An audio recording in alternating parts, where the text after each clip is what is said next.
Flip your robot over.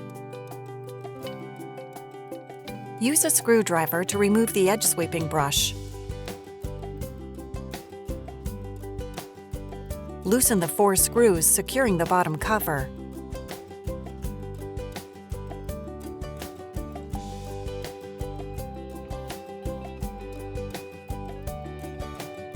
Then remove the bottom cover. Press the bin release button and remove the bin. Twist the robot's filter a quarter turn, then remove.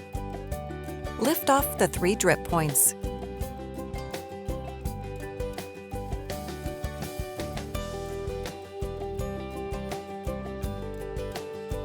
Press the 3 new drip points into the robot.